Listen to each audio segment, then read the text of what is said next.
And how can be regulated? It will be regulated by the prescribed regulations, prescribed guidelines mentioned by the government time to time.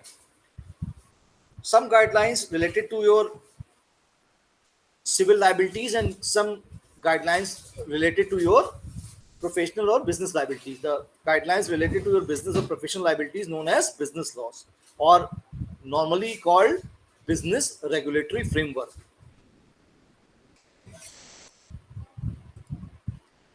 What is law? Law means set of rules which governs our behavior and relating in a civilized society. So there is no need of law in a uncivilized society. If we want a civilized society, we have to follow some rules regulations. These rules regulation conduct our behavior and related matter to your fellows. So the in uncivilized society there is no law. If we want establish a uh, civilized society, we have to follow some rules, which is called set of rules or rules of laws. Why should one know law? One should know the law to which he is subject, because ignorance of law is no excuse. Ignorance of law is no excuse.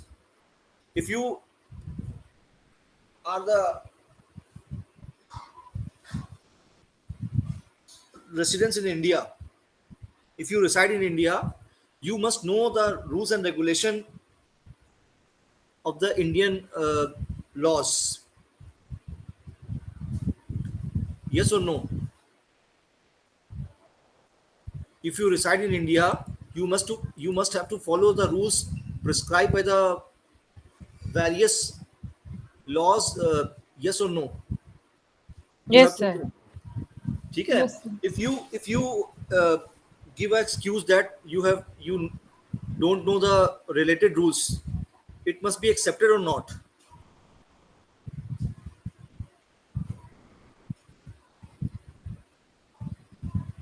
If you No, give sir, us it won't be accepted.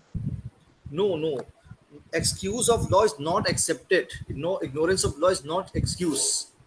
ठीक है? तो जिस country में आप रहते हैं, specially उसके तो लॉ को फॉलो करना ही पड़ेंगे, उसके लॉ के बारे में आपको जानकारी भी होना कंपलसरी।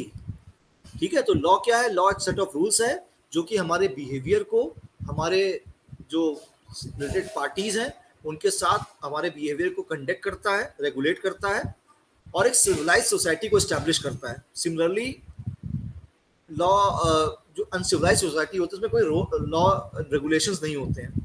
और हमें लॉ क्यों जानना चाहिए? क्योंकि बेटा किसी जिस कंट्री में हम रहते हैं वहाँ के लॉज को हमें फॉलो करना पड़ेगा।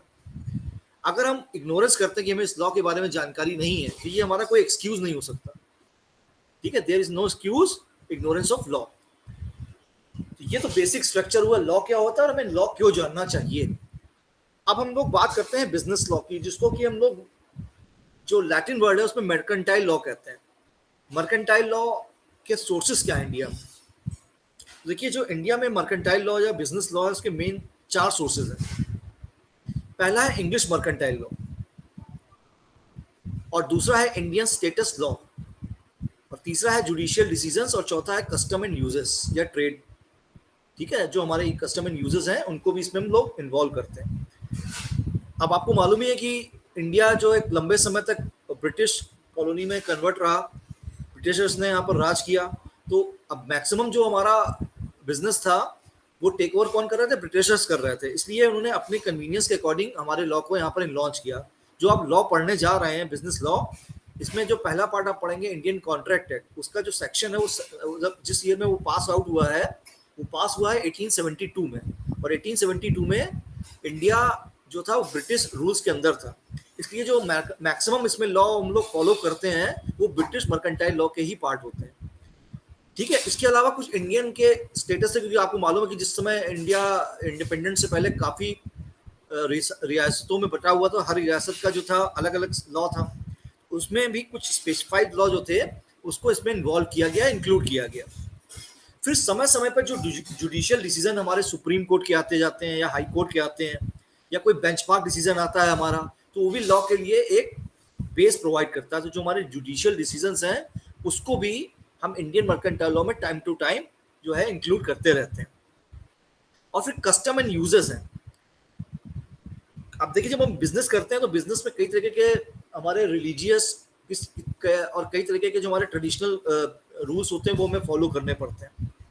तो वो रूल्स और रिलीजियस स्टेटस को भी हम मर्केंटाइल लॉ में इंक्लूड करते हैं। तो जो इंडिया का मर्केंटाइल लॉ बना है फिलहाल, जो भी इस समय हम लोग इसको फॉलो करते हैं, उसके 4 बेसिक सोर्स हैं।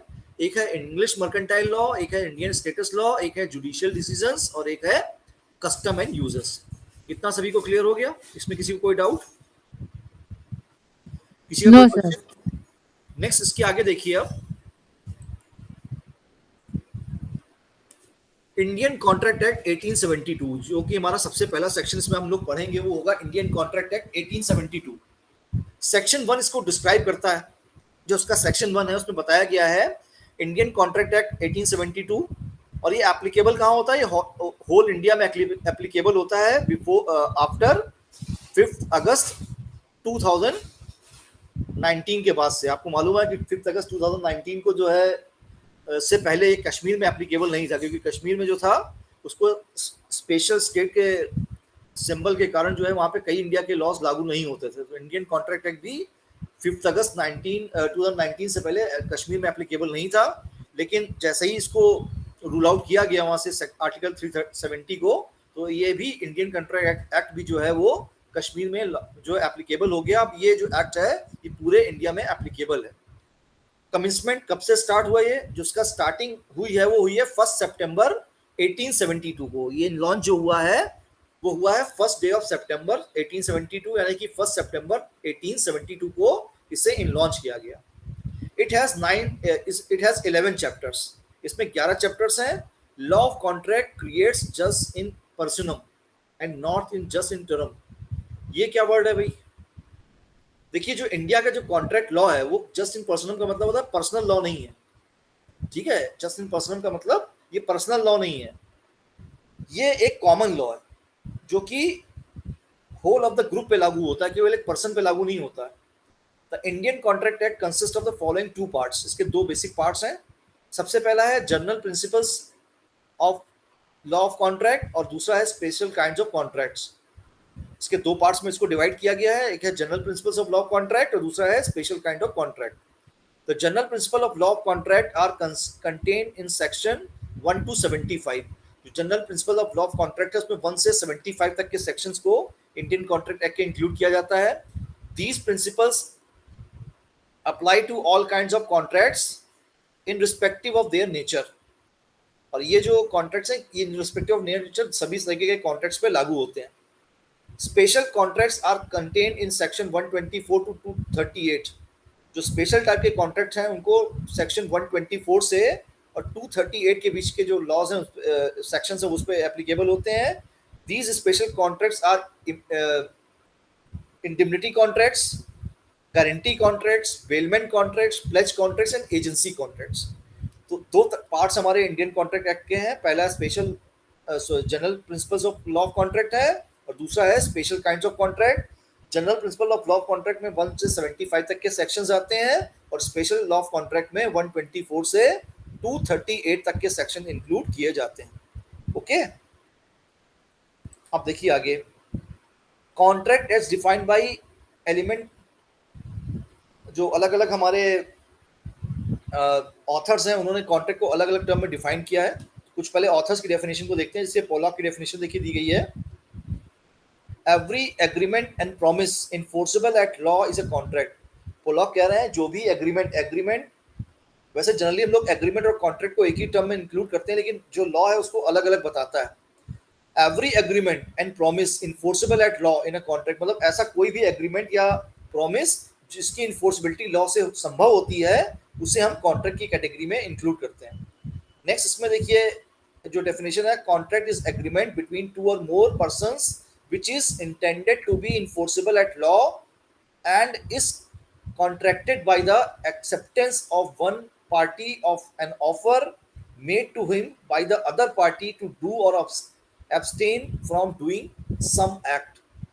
ये बता रहा है कि कॉन्ट्रैक्ट क्या है। एक एग्रीमेंट है जो 2 या 2 से ज्यादा पर्सन के बीच में जो कि इंटेंट, जिनके बीच में इंटेंशन होता है एक लॉ फुल ऑब्लिगेशन क्रिएट करने का, और ये एक पार्टी जिसमें दूसरी पार्टी को ऑफर करती है किसी काम को करने या उससे दूर रहने के लिए, और दूसरी पार्टी उसको उसी सेंस में एक्सेप्ट करती है। फिर है contract is an agreement creating and defining obligation between the parties. Contract एक एग्रीमेंट है जिसको हम लोग क्रिएट करते हैं और डिफाइन करते हैं अपने लीगल ऑब्लिगेशन को को डिफाइन करने के लिए और जो है प्रोवाइड करने के लिए।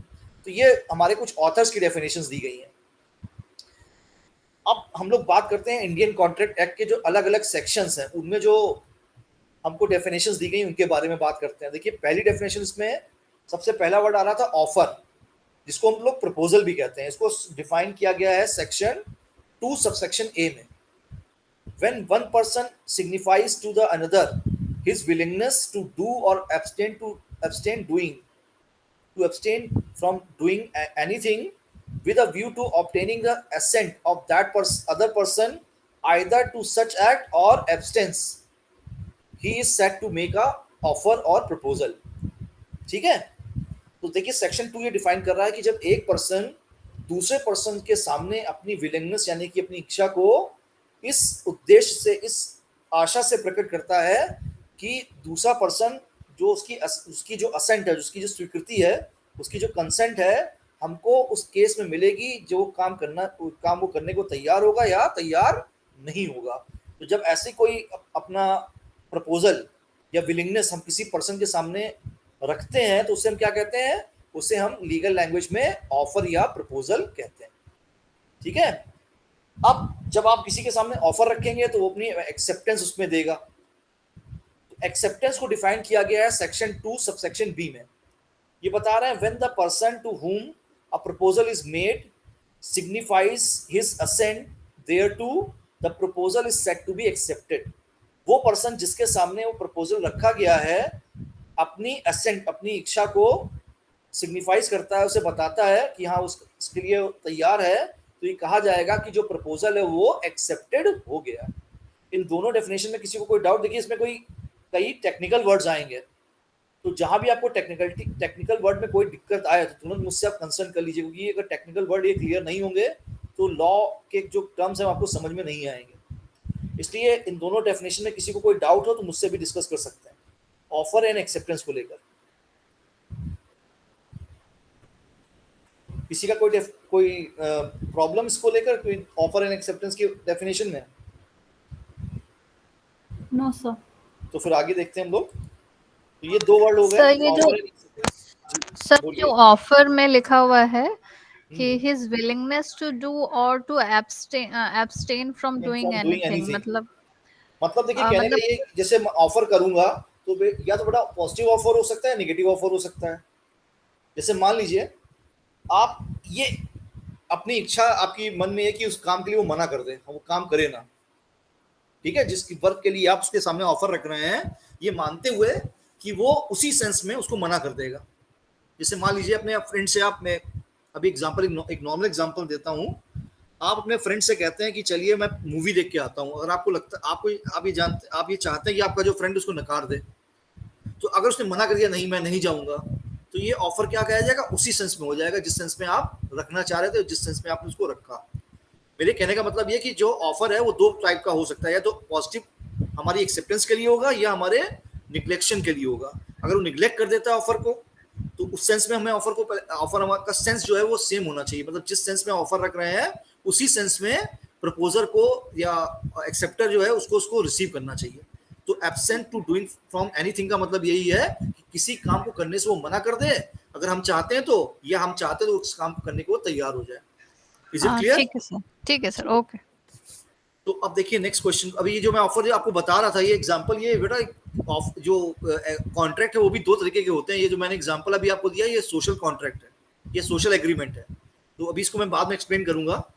तो ठीक है, तो उसमें कई तरीके की चीजें और आएंगी। अब देखिए आगे ये दो चीजें हो गई, नेक्स्ट हम लोग आगे करते हैं क्लास में। अब देखिए नेक्स्ट जब बात आएगी इसमें प्रॉमिस की आएगी, सेक्शन 2 सेक्शन बी में इसको डिफाइन किया गया है। A proposal when accepted becomes a promise। जब एक प्रपोजल आपने रखा और दूसरे पर्सन ने उसको एक्सेप्ट कर लिया, तो वो जो क्या क्रिएट करेगा, वो क्रिएट करेगा एक प्रॉमिस को। ठीक है, in simple words, when an offer is accepted it becomes promise. ठीक है, जब भी कोई ऑफर एक्सेप्ट हो जाता है तो उसे हम प्रॉमिस कहते हैं। अब इसमें दो पार्टीज हो जाएंगी, एक प्रोमिसर हो जाएगा, एक प्रोमिसी हो जाएगा। सेक्शन 2C में इसको डिफाइन किया गया है। When the proposal is accepted the person making the proposal is called a promisor and the person accepting the proposal is called promisee. ठीक है, जो पर्सन जिसने प्रपोजल रखा था, अगर प्रपोजल एक्सेप्ट हो जाता है तो प्रॉमिस बन जाएगा, और प्रॉमिस बनने पर जो प्रपोजल है, जो प्रपोजल रखने वाला पर्सन है उसको प्रोमिसर कहते हैं, और जो पर्सन जिसने अपनी एक्सेप्टेंस दी है उसे प्रोमिसी कहते हैं। अब देखिए, सबसे इंपॉर्टेंट एलिमेंट जो इसमें आता है वो होता है consideration. Consideration section 2 subsection D में डिफाइन किया गया है। इसमें बता रहे हैं, when at the desire of the promisor the promisee or any other person has done or abstain from doing something or does or abstains from doing something or promise to do or abstain from doing something, such act or abstinence or promise is called a consideration for the promise। ठीक है, इसका मतलब समझ में आया आपको? इस definition में क्या कहा गया है?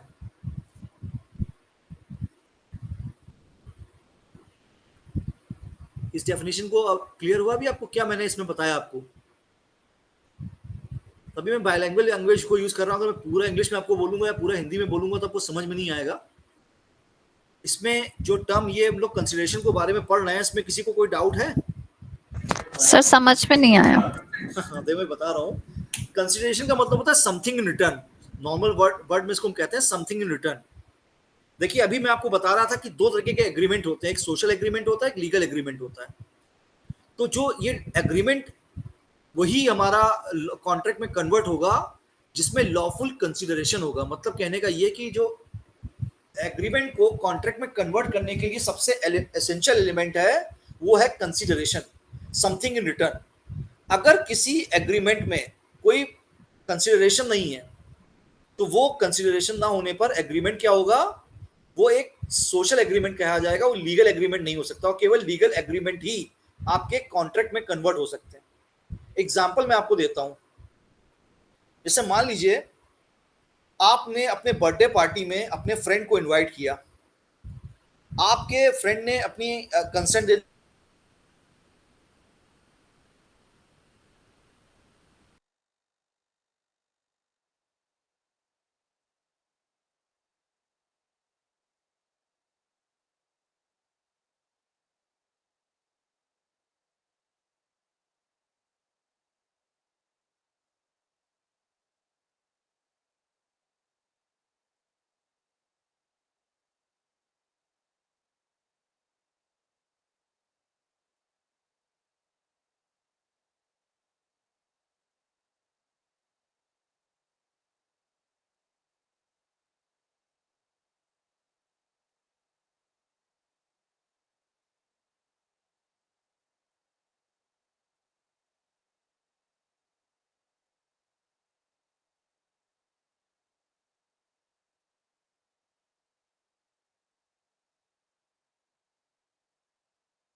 सॉरी लर्नर्स, लाइट चली गई थी इसलिए जरा नेटवर्क इशू हो गया था। मैं दोबारा से क्लास को स्टार्ट करता हूँ,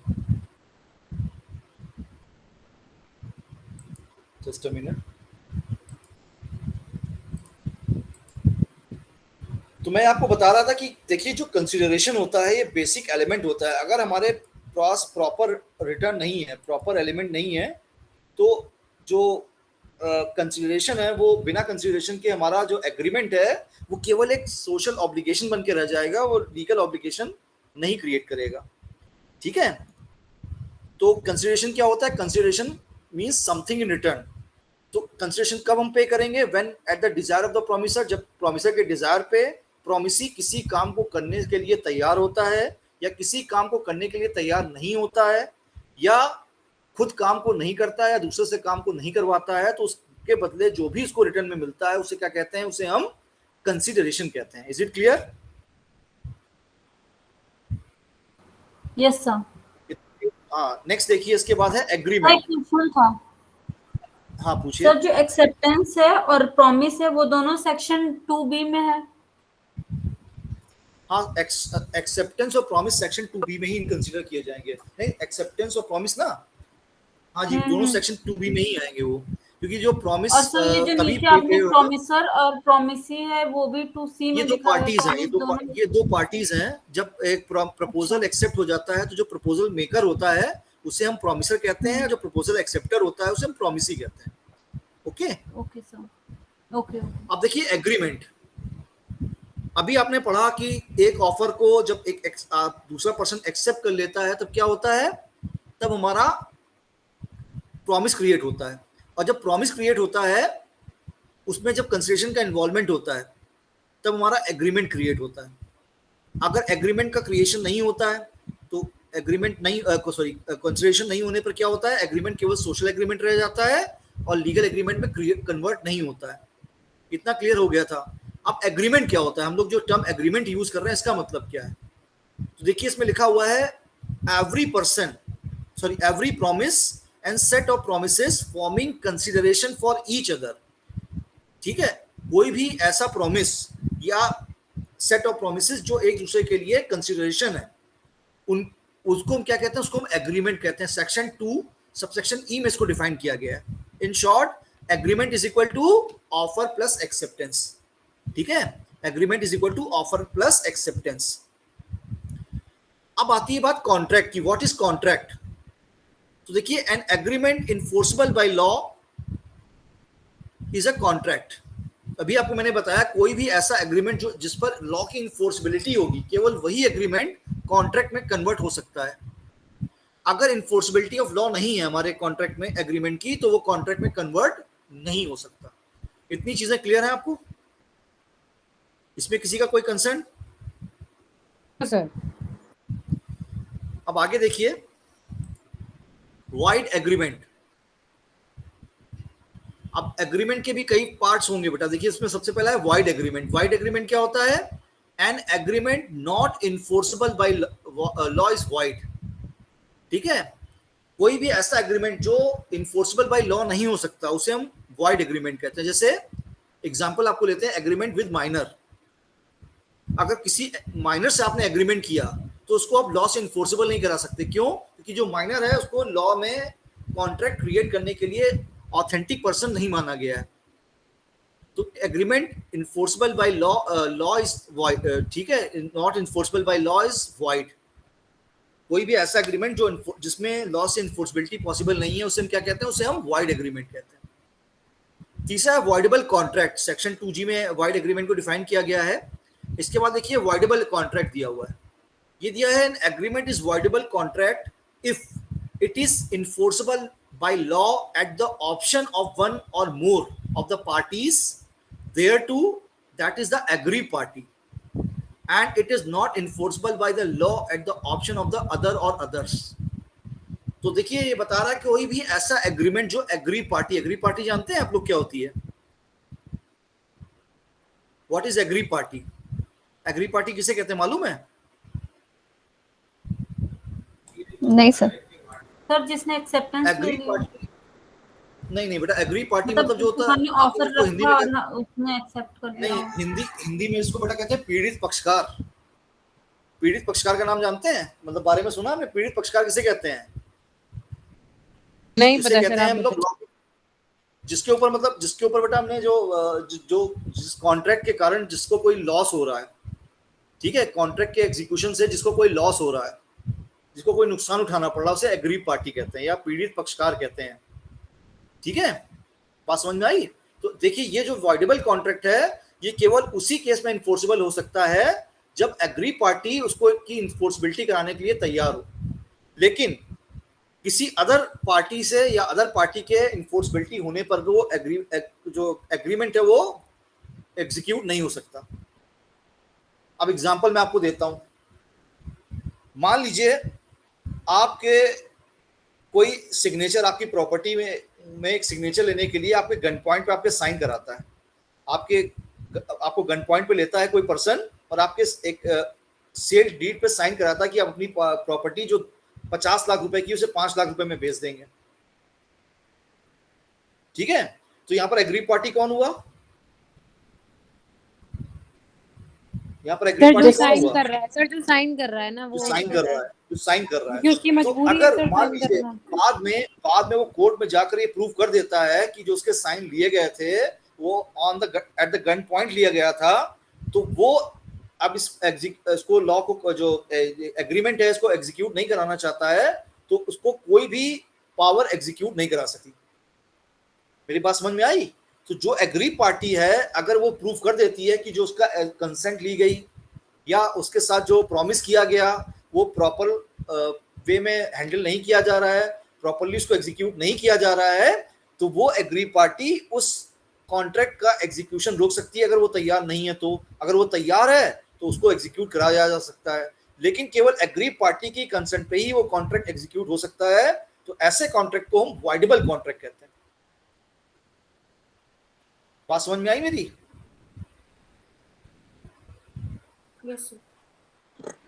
एग्जाम्पल एक और लेते हैं। मान लीजिए आपने पिज्जा ऑर्डर किया और पिज्जा ऑर्डर करने पर आपको ये पता लगा कि जो पिज्जा है उसकी डिलीवरी 30 मिनट्स में होगी।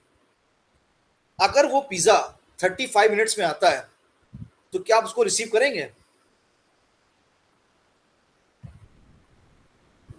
सर रिसीव तो करेंगे, पर ये पॉलिसी है ना कि क्या कहते हैं, अगर 30 मिनट्स के अंदर अंदर आ गया बिल्कुल तो आप उसका बिल्कुल। पेमेंट अगर आप करेंगे चाहें नहीं, उसके उसको बाद रिसीव ना आएगा तो करें, आप पेमेंट उसको नहीं रिसीव नहीं करेंगे। करने, आप उसको रिसीव ना करें, हाँ बिल्कुल, आप रिसीव ना करें, तो आप, क्योंकि उस केस में आप एग्री पार्टी हैं। तो अगर आप चाहेंगे तो पिज्जा को रिसीव करेंगे, नहीं तो जो डिलीवरी बॉय है वो आपको जबरदस्ती पिज्जा की डिलीवरी नहीं कर सकता। मेरी बात समझ में आ गई? ज्यादा नॉर्मल हमारा एक एग्जाम्पल हो गया, ठीक है, इससे काफी चीजें क्लियर हो गई होंगी। मेरी बात समझ में आ गई ना बेटा? वॉइडेबल कॉन्ट्रैक्ट क्या होता है, समझ में आ गया? हाँ सर, आगे। अब देखिए वॉइड कॉन्ट्रैक्ट होता है। वॉइड कॉन्ट्रैक्ट क्या होता है? अभी देखिए दो चीजें, एक वॉइड एग्रीमेंट, एक वॉइड कॉन्ट्रैक्ट, दोनों में कंफ्यूज ना होइएगा, दोनों अलग अलग चीजें हैं। वॉइड कॉन्ट्रैक्ट क्या है? A contract which ceases to be enforceable by law because void when it creates to be forcible। इसका मतलब क्या हुआ? ये वॉइड एग्रीमेंट से वॉइड कॉन्ट्रैक्ट कैसे बन गया? अगर भाई एग्रीमेंट आपने ऊपर जैसे पढ़ा कि an agreement not enforceable by law is void, जब एग्रीमेंट ही वॉइड है, जो इन्फोर्सेबिलिटी उसमें लॉ की नहीं, तो वॉइड कॉन्ट्रैक्ट कैसे बन सकता है वो?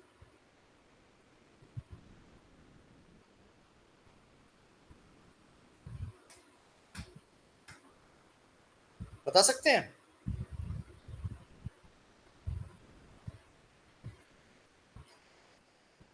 बता सकता है भाई कोई इसमें?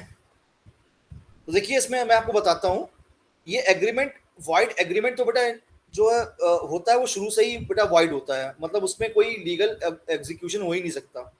लेकिन जो वॉइड कॉन्ट्रैक्ट होता है वो जिस समय कॉन्ट्रैक्ट किया गया था या जिस समय एग्रीमेंट किया गया था उस समय तो उसको परफॉर्म करना पॉसिबल था, लेकिन जब उसके परफॉर्मेंस की बारी आती है तो जो उसकी परफॉर्मेंस की पॉसिबिलिटी होती है वो खत्म हो जाती है, तो उस केस में वो वॉइड कॉन्ट्रैक्ट बन जाएगा। एग्जाम्पल लेता हूं मैं आपको, एग्जाम्पल देता हूं।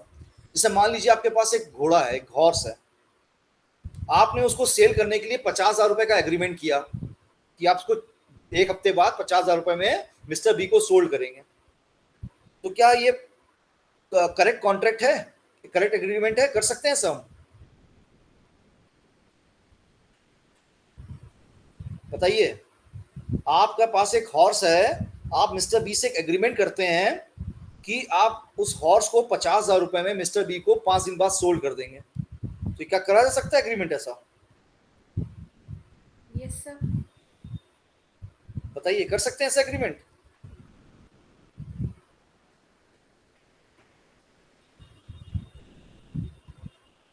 कर सकते हैं सर कि नहीं? प्रेजेंट में सोल्ड करना है कि फ्यूचर में? 5 दिन बाद। आप मैंने उससे एक एग्रीमेंट किया कि आज से 5 दिन घोड़ा 50,000 रुपए में मिस्टर बी को सोल्ड करूंगा, तो क्या ये एग्रीमेंट सही है कि गलत है?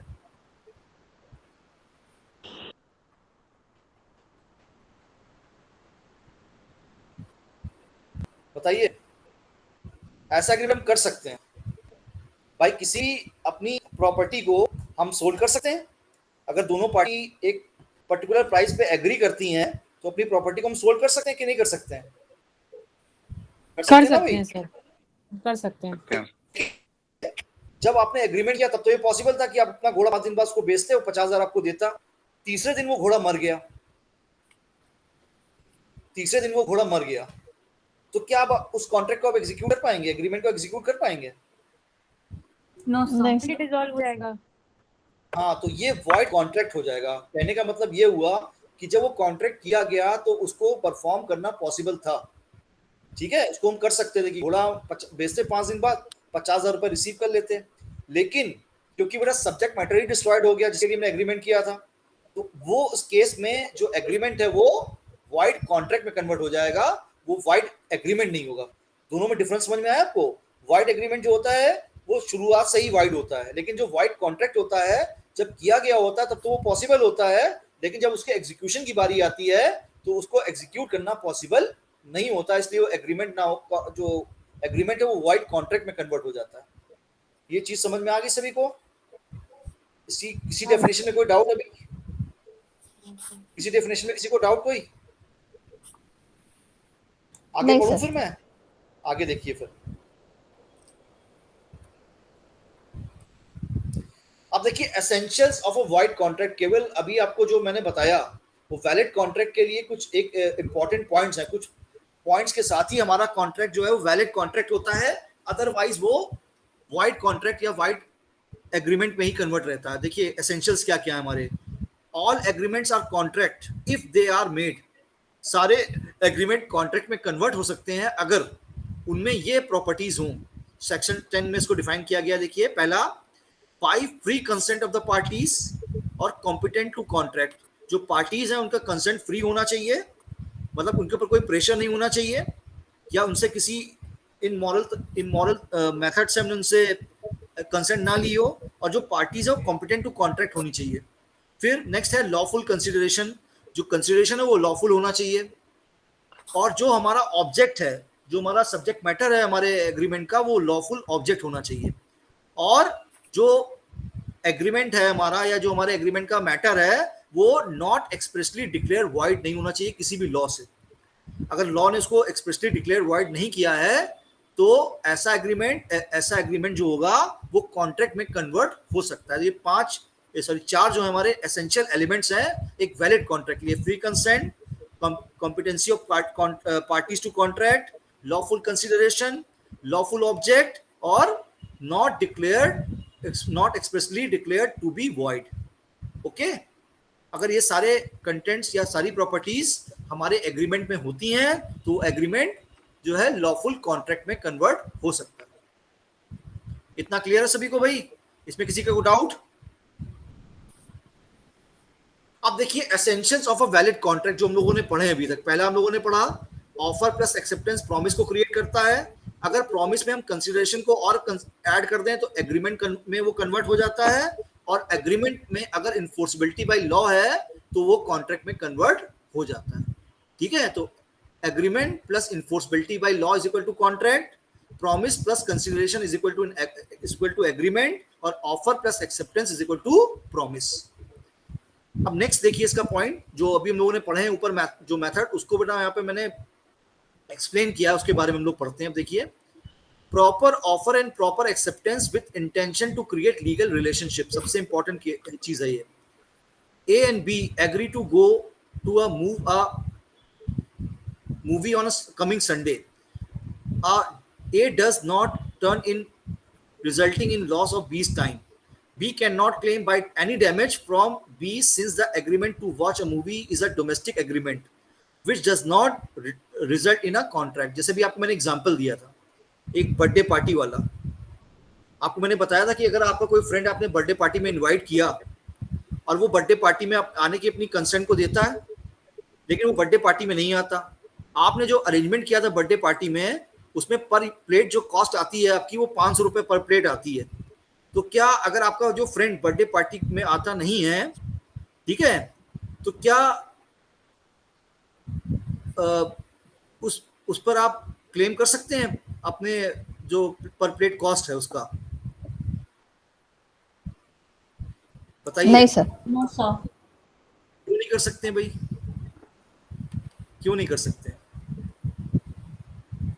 आप पर प्लेट कॉस्ट का रिम्बर्समेंट अपने फ्रेंड से ले सकते हैं? नहीं ले सकते हैं। क्यों? क्योंकि ये सोशल एग्रीमेंट है, ठीक है। लेकिन सपोज कीजिए आपने एक बुक परचेज की स्टेशनरी शॉप से और आपने स्टेशनरी शॉप के जो ओनर है उससे कहा कि इसका जो पेमेंट है आप 7 दिन बाद करेंगे, आपने 7 दिन बाद तक उसका पेमेंट नहीं किया, तो क्या स्टेशनरी शॉप का ओनर जो है आपके ऊपर लीगल एक्शन ले सकता है? ले सकता है। Yes sir. ले सकता है। क्यों? क्योंकि यहाँ पे लीगल ऑब्लिगेशन क्रिएट हो रहा है। तो देखिए जो भी सोशल एग्रीमेंट है या डोमेस्टिक एग्रीमेंट है वो हमारे कॉन्ट्रैक्ट की कैटेगरी में कन्वर्ट नहीं हो सकते। जैसे एग्जांपल मैं आपको बता रहा था वही इसमें भी बता रहे हैं। देखिए कि ए और बी ने अगर डिसाइड किया कि संडे को मूवी देखेंगे और ए जो है वो नहीं आता मूवी देखने के लिए, तो बी जो है उस पर क्लेम नहीं कर सकता। लेकिन अगर आपने दूसरा केस में देखिए, in case of social agreement there is no intention to create legal relationship and there is no contract. क्यों नहीं कर सकता? क्योंकि यहाँ पे जो सोशल एग्रीमेंट होते हैं, डोमेस्टिक एग्रीमेंट होते हैं, उनमें हमारा इंटेंशन लीगल ऑब्लिगेशन क्रिएट करने का नहीं होता है। और जब तक लीगल ऑब्लिगेशन क्रिएट करने का हमारा इंटेंशन नहीं होगा वो एग्रीमेंट हमारे कॉन्ट्रैक्ट में कन्वर्ट नहीं हो सकता। इन case of commercial agreement the law presume that the parties had the intention to create legal obligation and agreement of a purely domestic or social nature is not a contract। ठीक है, तो जब तक हमारे parties के बीच में जो agreement का मेन मोटिव क्या होना चाहिए, लॉफुल लीगल रिलेशनशिप को क्रिएट करना, अगर वो नहीं होता है तो हमारी बीच में हमारी पार्टीज का जो एग्रीमेंट है वो लॉफुल एग्रीमेंट नहीं हो सकता। ओके, बात समझ में आई आपको? तो प्रॉपर ऑफर और proper acceptance with intention to create legal relationship, ये सबसे इंपॉर्टेंट एलिमेंट है किसी भी वैलिड कॉन्ट्रैक्ट को एस्टैब्लिश करने के लिए। नेक्स्ट देखिए, lawful consideration. Consideration must be lawful, immoral और oppose to not be unlawful, immoral और अपोज टू पब्लिक पॉलिसी। अभी मैंने आपको बताया था कंसिडरेशन क्या होता है। Consideration is means something in return, और कंसिडरेशन अनलॉफुल नहीं होना चाहिए, इमोरल नहीं होना चाहिए और अपोज टू पब्लिक पॉलिसी नहीं होना चाहिए। इसके बाद है देखिए capacity of contract to the parties. The parties to a contract must have capacity, legal ability to make valid contract. जिन पार्टीज के साथ हम कॉन्ट्रैक्ट क्रिएट कर रहे हैं उनमें लीगल एबिलिटी होनी चाहिए कि कॉन्ट्रैक्ट को क्रिएट कर सके। सेक्शन 11 में वो पार्टीज बताई गई हैं जो कॉन्ट्रैक्ट करने के लिए जो कॉम्पिटेंट नहीं होती है। इसमें पहला देखिए आपको दिया हुआ है, is the age of majority according to the law which he is subject, every person is competent to a contract provided. कौन कौन से हैं? Is one of the majority according to the law which he is subject. हर person जिसने अपनी majority की as attain कर ली है उस लॉ के अकॉर्डिंग जिसके अंदर वो आता है। जैसे इंडिया में मेजॉरिटी की एज क्या है? 18 सर 18 years। 18 plus 18 years। लेकिन अगर कोई पर्सन ऐसा है जिसके ऊपर गार्जियन एंड वार्ड एक्ट के अकॉर्डिंग कोर्ट ने गार्जियन या वार्ड डिसाइड किया तो उसके लिए मेजॉरिटी की 21 ईयर्स होती है। ठीक है, वैसे तो नॉर्मल एज जो हमारी मेजॉरिटी की होती है 18 ईयर्स होती है, लेकिन अगर कोर्ट ने हमारे ऊपर कोई गार्जियन या वार्डन जो है अलॉट किया है according to guardian and ward act तो उस केस में हमारे लिए मेजॉरिटी की एज क्या होगी 21 ईयर्स। तो अगर हमने 21 ईयर्स की एज या 18 ईयर्स की एज एज पर कंडीशन फुलफिल कर ली है तो हम कॉन्ट्रैक्ट करने के लिए एलिजिबल हैं। दूसरा, हु इज साउंड माइंड, वो पर्सन ही कॉन्ट्रैक्ट कर सकता है जो साउंड माइंड हो। क्यों कर सकता है भाई ऐसा? क्योंकि आपको मालूम है कि जब कॉन्ट्रैक्ट हम करेंगे तो हमारे बीच में लीगल ऑब्लिगेशन क्रिएट होंगे। तो आपको ये मालूम होना चाहिए कि लीगल ऑब्लिगेशन क्रिएट होने पर आपके ऊपर क्या रिस्पॉन्सिबिलिटीज बनेंगी और आपकी क्या राइट्स बनेंगे। ठीक है, तो इसलिए साउंड माइंड पर्सन ही इस केस में जो एलिजिबल होता है किसी कॉन्ट्रैक्ट को करने के लिए। नेक्स्ट है, he is not disqualified from contracting by any law to which he is subject। और कई ऐसे पर्सन्स हैं जिनको कि लॉ नहीं डिक्लेयर्ड वॉइड कर दिया है, जो कॉन्ट्रैक्ट करने के लिए एलिजिबल नहीं होते हैं। इसमें देखिए आपको मैंने एग्जांपल दिया है, person of unsound mind can enter into a contract during his lunate interval. ठीक है, नेक्स्ट है an alien enemy. Sir lucid mind क्या होता है? देखिए ऐसा होता है, कुछ पर्सन ऐसे होते हैं जिनकी मेंटल कंडीशन कुछ समय तक बहुत खराब रहती है। मतलब कभी वो होश में हवास में रहते हैं, कभी होश हवास में नहीं रहते हैं। जैसे ड्रंकर होते हैं, शराबी होते हैं। अगर कोई पर्सन शराब पिए हुए है और आपके साथ कॉन्ट्रैक्ट करता है तो उस केस में उसको ल्यूनेट पर्सन माना जाएगा, वो अपने होश हवास में नहीं होता। तो ऐसा पर्सन जो अपने होशोवास में नहीं है और आपके साथ एग्रीमेंट करता है, उस केस में वो कॉन्ट्रैक्ट जो है वो वैलिड नहीं माना जाएगा। लेकिन अगर वो पर्सन होशोवास में है, अपना अच्छा बुरा समझ सकता है, उस केस में आपके साथ कॉन्ट्रैक्ट करेगा तो उसको वैलिड कॉन्ट्रैक्ट माना जाएगा। मेरी बात समझ में आई आपके? Okay sir. तो ऐसा कोई भी पर्सन जो अपने होशोवास में नहीं है उसके साथ आप एग्रीमेंट करेंगे तो उस केस में जब तक वो होशोवास में नहीं है, किया गया एग्रीमेंट जो है लॉफुल एग्रीमेंट नहीं माना जाएगा। इसके अलावा देखिए एलियन एनिमी, जो विदेशी शत्रु होते हैं, उनके साथ अगर आपने एग्रीमेंट किया तो वो भी हमारा डिस्क्वालीफाइड बाय लॉ है। उनको उनके साथ एग्रीमेंट हम करेंगे तो हमारा कॉन्ट्रैक्ट जो है वो वैलिड कॉन्ट्रैक्ट नहीं हो सकता। फिर जो फॉरेन एम्बेसडर्स होते हैं उनके साथ अगर आप एग्रीमेंट करते हैं तो भी आप डिस्क्वालीफाइड बाय लॉ होंगे, वो भी पर्सन जो फॉरेन एम्बेसडर्स हमारे यहाँ होते हैं। ठीक है, या सॉलिसिटर्स जो होते हैं हमारे यहाँ, फॉरेन सॉलिसिटर्स या फॉरेन एम्बेसडर्स जो होते हैं, उनके साथ अगर आपने एग्रीमेंट किया तो वो भी डिस्क्वालीफाइड बाय लॉ होगा। इसके बाद representative of a foreign state, insolvent person, ठीक है, कन्विक्ट और प्रिजनर, इनके साथ अगर आप एग्रीमेंट करते हैं तो भी वो डिस्क्वालीफाइड होगा, क्योंकि उनको भी लॉ में एक डिक्लेयर वॉइड किया गया है किसी भी कॉन्ट्रैक्ट को करने के लिए। अच्छा, एक चीज इसमें और इम्पॉर्टेंट है, प्रेसिडेंट ऑफ इंडिया जो है उसके साथ भी अगर आप कॉन्ट्रैक्ट करते हैं तो वो डिस्क्वालीफाइड होगा। क्यों होगा भाई? अगर प्रेसिडेंट ऑफ इंडिया के साथ आपने कोई बिजनेस का किया है, डीलिंग की है, तो वो भी डिस्क्वालीफाइड बाय लॉ होगा। क्यों होगा बता सकते हैं? अगर आप प्रेसिडेंट ऑफ इंडिया के साथ कोई एग्रीमेंट करते हैं तो वो भी डिस्क्वालीफाइड बाय लॉ होगा। क्यों होगा भाई? क्योंकि आपने सुना होगा कि जो प्रेसिडेंट होता है उसके पास सुप्रीम पावर होती है, वो डेथ कैपिटल पनिशमेंट को भी है एग्जेम्प्ट कर सकता है। तो किसी भी प्रेसिडेंट ऑफ इंडिया को हम किसी कोर्ट में, इंडिया के किसी कोर्ट में एज अ जो पार्टी नहीं बुला सकते हैं। उस केस में उनके ऊपर कोई लीगल ऑब्लिगेशन क्रिएट नहीं करा पाएंगे हम, इसलिए प्रेसिडेंट ऑफ इंडिया के साथ किया गया एग्रीमेंट भी डिस्क्वालीफाइड बाय लॉ होता है। ठीक है, अब इसके बाद देखिए नेक्स्ट पॉइंट है इसमें free consent. Free consent of the parties must be genuine. Consent means agreed upon something in same sense। तो जो कंसेंट हमारे पर्सन की होनी चाहिए वो भी फ्री होनी चाहिए। मतलब क्या, जिस सेंस में उनकी हम कंसेंट चाहते हैं उसी सेंस में हमें कंसेंट दें, लेकिन उसके ऊपर कोई प्रेशर हम क्रिएट ना करें। अब ये कैसे हम डिसाइड करेंगे कि कंसेंट हमारी फ्री है? हम ये कैसे डिसाइड करेंगे कि कंसेंट हमारी फ्री है? इसके लिए देखिए लिखा हुआ है consent is said to be free when it is not caused. कब किन किन केसों में कंसेंट को फ्री माना जाएगा? देखिए, बाय कॉर्शन, अगर आपने कॉर्शन का यूज नहीं किया है। कॉर्शन मतलब जानते हैं? कॉर्शन का मतलब जानते हैं? No sir. मतलब आपने कोई फोर्स यूज नहीं किया है, मेंटल या फिजिकल, ठीक है, कोई फोर्स मेंटल या फिजिकल यूज। जैसे भी आपको मैंने गन पॉइंट का एग्जांपल दिया था, गन पॉइंट का एग्जांपल क्या है, कॉर्शन का एग्जांपल है, ठीक है। अगर किसी को आपने गन पॉइंट पर रखकर किसी को धमकी देकर, ठीक है, अगर आपने एग्रीमेंट को साइन कराया तो उसकी कंसेंट को फ्री कंसेंट नहीं माना जाएगा।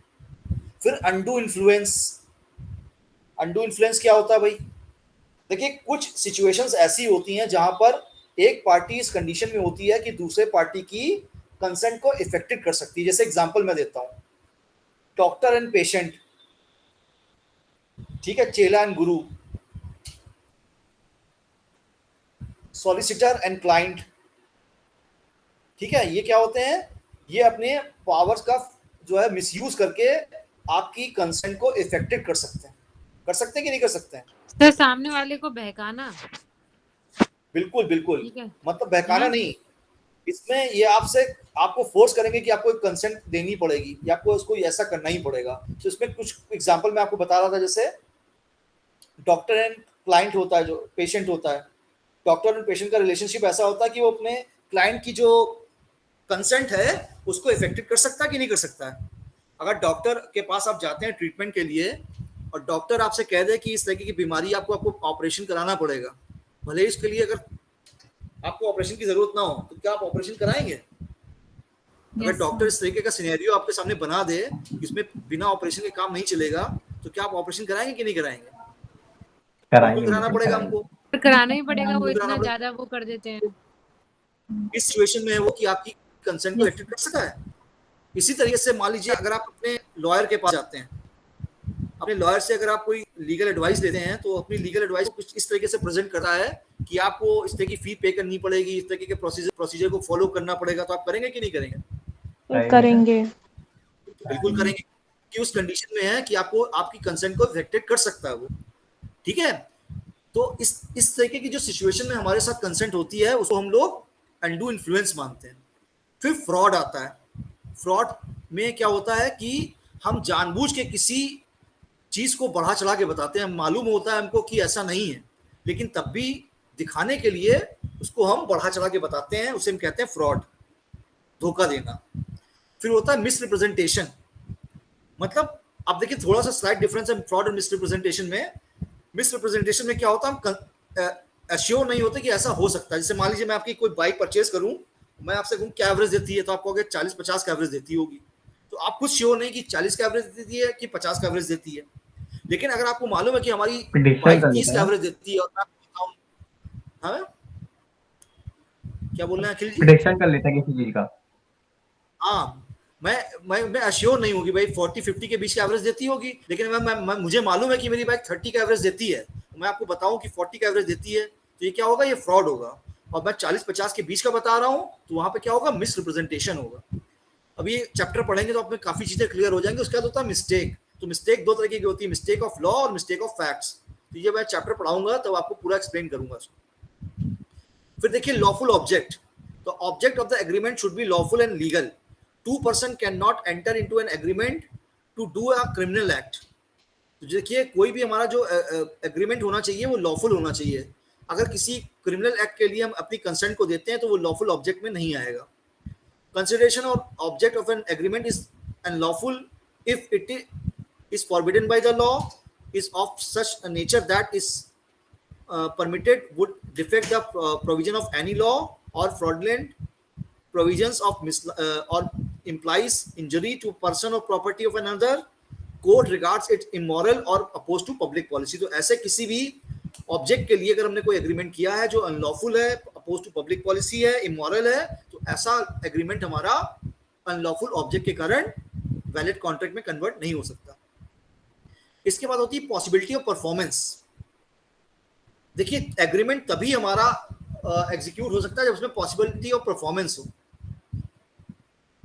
अगर मैं आपसे कह दूं मेक अ स्ट्रेट सर्कल, तो क्या पॉसिबल है इसको बनाना? मेक अ स्ट्रेट सर्कल नहीं सर, वो नहीं है, क्योंकि इसकी पॉसिबिलिटी नहीं है। तो पॉसिबिलिटी ऑफ परफॉर्मेंस सबसे इंपॉर्टेंट चीज है। अगर हमारे कॉन्ट्रैक्ट को एग्जीक्यूट करने की पॉसिबिलिटी नहीं है तो एग्रीमेंट जो हमारा होगा या कॉन्ट्रैक्ट जो हमारा होगा वो अनलॉफुल हो जाएगा, वो वैलिड कॉन्ट्रैक्ट में कन्वर्ट नहीं हो सकता।